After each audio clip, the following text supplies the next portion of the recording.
emissoras que participaram desses eventos. Quanto à homologação do plano do conteúdo em relação ao plano da expressão plástica, na categoria idética, enquanto a simetria e curvilíneo relacionam-se à democracia, a assimetria relaciona-se à antidemocracia. Na categoria topológica, o proporcional relaciona-se à democracia e o desproporcional à antidemocracia. E na categoria cromática, o neutro e o primário relacionam-se à democracia e o colorido secundário à antidemocracia.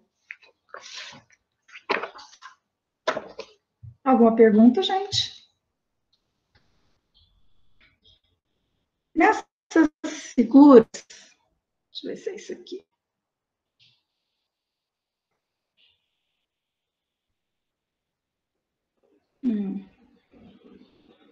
Eu vou passar para essa daqui. Para nós agilizarmos um pouquinho, né? A Globo, diferentemente da Bandeirantes, apresenta 2 formatos de cenário para o primeiro turno. A Bandeirantes mesmo sempre no semicírculo, ela muda um pouco as disposições, né? Se é mesa, se são púlpitos. A Globo, diferentemente da Bandeirantes, apresenta 2 formatos de cenário para o primeiro turno. Observamos que o formato foi escolhido de acordo com a quantidade de candidatos. Sendo assim, ou ela apresenta um cenário composto por púlpitos, como nós vemos aqui, ou ela apresenta... eu não coloquei a imagem aqui. Deixa eu ver se está aqui. Aqui. Ou ela apresenta os púlpitos, ou ela apresenta esse formato aqui. Ela já fez isso mais de uma vez. Então, nós temos esse formato aqui. E aqui eu não consegui outras imagens desse cenário, mas a disposição desse cenário é semelhante a essa daqui, quando nós nos referimos aos candidatos. Sentados em mesas, parecem que elas estão unidas, né? Parece que é um móvel só.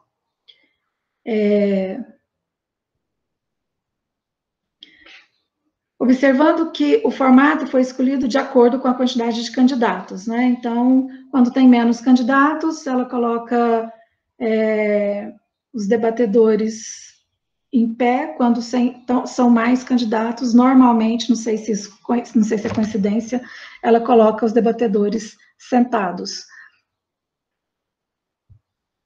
Esse formato, esse aqui, né, foi escolhido para o debate de 2006, composto por 6 candidatos, na figura 43, e de 2014, com 7 candidatos nessas 2 figuras, né, na 92 e na 93. Independentemente de ser um púlpito ou esse outro móvel, que eu não sei dar um nome a ele, a composição é minimalista em relação aos da Bandeirantes, criando o aspecto de alongamento do palco. Então, mesmo com esse cenário, né, com essa disposição, ou essa disposição aqui, né, nós temos essa ideia, móveis minimalistas, né, ou bem com traços, né, os traços deles são bem simétricos, né, se é isso que nós estamos olhando, a simetria. Aqui também, né, nós temos uma simetria bem marcada, né. O minimalismo é, então, um elemento que caracteriza os cenários dos debates da Globo. Há o necessário, o púlpito dos candidatos, a mesa de apoio do mediador, que está sempre em frente aos candidatos e de costas para a plateia, e, no fundo, um painel que amplia a dimensão do estúdio. Não há, no cenário da Globo, a exposição do símbolo da emissora. No debate de 2002, as cores presentes são o verde e o amarelo, que figurativizam a pátria, enquanto que nos debates de 2006, 2010, 2014, o azul predomina no cenário, ampliando o ambiente. A Bandeirante sempre coloca o símbolo dela no centro. Se ela não colocar no centro do palco, ela vai colocar no centro do painel que sempre tem atrás dos candidatos, né? Deixa eu ver se tem aqui anteriormente uma imagem que eu possa mostrar isso.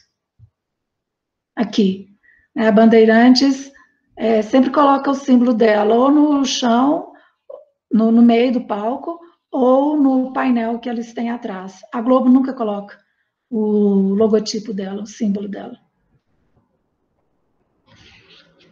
No debate de 2006, deixa eu ver aqui.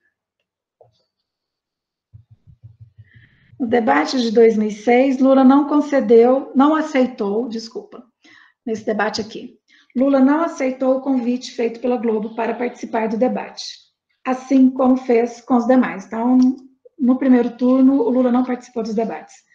Com sua ausência, a emissora deixou a cadeira destinada a ele, como a Bandeirantes fez. O Lula também não foi ao debate da Bandeirantes, e a Bandeirantes deixou lá a cadeira do Lula vazia. Mas simplesmente deixou a cadeira lá e às vezes o câmera filmava essa cadeira. Na Rede Globo, foi o contrário. Ela manteve também a cadeira do Lula, né, está aqui do lado do Alckmin, mas além disso, ela manteve o tempo de pergunta que os candidatos fariam para o Lula, enquanto a câmera filmava a cadeira vazia, reforçando a ausência do candidato presidente, porque na época o Lula estava candidato, né, estava se candidatando a seu primeiro mandato, e ele também estava envolvido em muitos escândalos, e ele optou por participar de um comício em São Bernardo do Campo. Mas o interessante é que aqui, voltando àquela sua pergunta, Elda, sobre a manipulação, aqui nós temos um processo manipulativo bem explícito, né? Porque em outros debates, por exemplo, no debate de 1989, o Collor e um outro candidato, que agora eu me esqueci o nome dele, não aceitaram o convite para o primeiro turno. E o Collor foi de extrema deselegância, né? Porque ele afirmou que ele não iria participar daquele debate porque era programa de índio. Essa foi a expressão que ele utilizou para justificar. E ele não ia participar de programa de índio. Né? E esqueci mesmo o nome do outro candidato.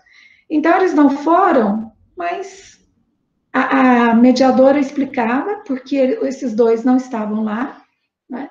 Mas simplesmente isso. Mas nessas eleições de 2006, tanto a Bandeirantes quanto a Globo sancionaram negativamente o candidato que decidiu não ir, né, fazendo esse movimento de câmera e mantendo as regras para esse candidato ausente também. Esse debate da Globo ficou conhecido como debate da cadeira vazia. Deixa eu ver o que tem mais de importante. Eu retirei uma passagem aqui de Souza e Santos sobre esse debate, que diz o seguinte: começaram os rumores sobre o efeito da estratégia do resultado eleitoral, porque teve um efeito, né? Mesmo Lula ganhando as eleições, teve um efeito. Para alguns jornalistas e formadores de opinião, a onda anti-Lula teria sido impulsionada com a ausência do presidente no debate da Rede Globo. Interessante, porque eles, nesse artigo que eu li, eles não falam sobre o debate da Bandeirantes com tanta precisão, né? Porque ele também não foi o debate da Bandeirantes, a Bandeirantes deixou a cadeira, às vezes o câmera filmava a cadeira vazia, mas a Globo deu ênfase, né, com perguntas e essa insistência do não participante.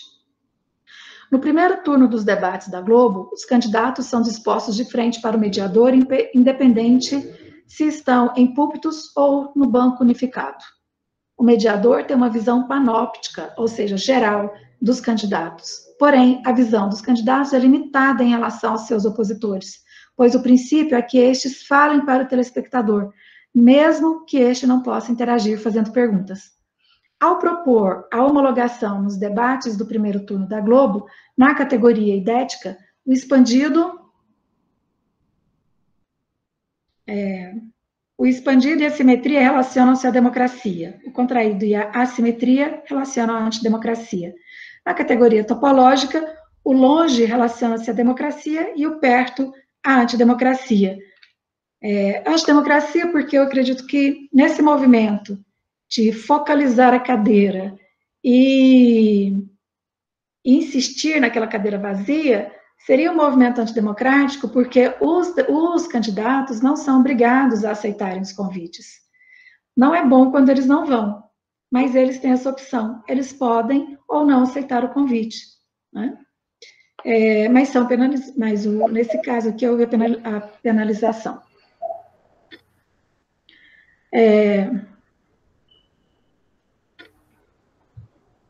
Bom, seguindo aí, deixa eu ver aqui, falta pouco para terminar esse tema, né, do espaço.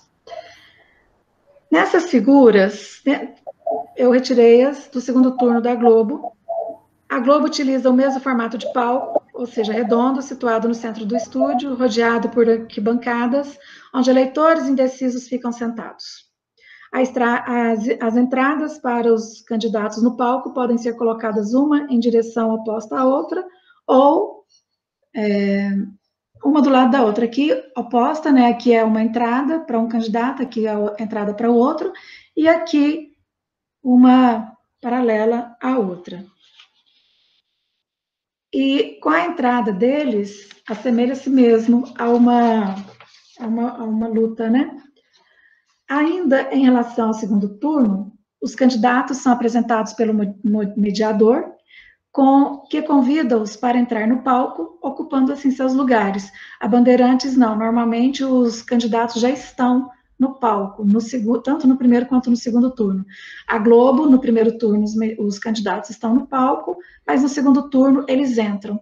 Eles são convidados a entrar no palco pelo mediador, assim que a vinheta termina e o mediador explica lá algumas regras.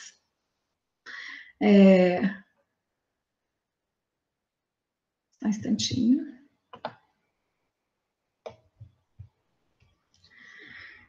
Como o palco é redondo, o mediador é posicionado em um dos lados. O palco normalmente é azul ou branco, enquanto no restante do estúdio a cor é escura, destacando assim o centro, ou seja, o palco. Na homologação entre o plano do conteúdo e da expressão plástica desses estúdios, a categoria idética, enquanto o expandido relaciona-se à democracia, o contraído relaciona-se à antidemocracia. Na categoria topológica, o longe centralizado relacionam-se à democracia e o perto e o periférico à antidemocracia, os quais são representados, né, nesse quadro que eu coloquei aí. De acordo com o que foi analisado, apresentamos a seguir nessa tabela, com as categorias eidética, topológica e cronológica, completas, né, de todos os debates, assim como suas oposições presentes no plano da expressão plástica. Então, nós temos simetria, expandido, curvilíneo, alongado, como a eidética, centralizado, proporcional, profundo e lógico, topológico, claro e neutro, como a cromática, né?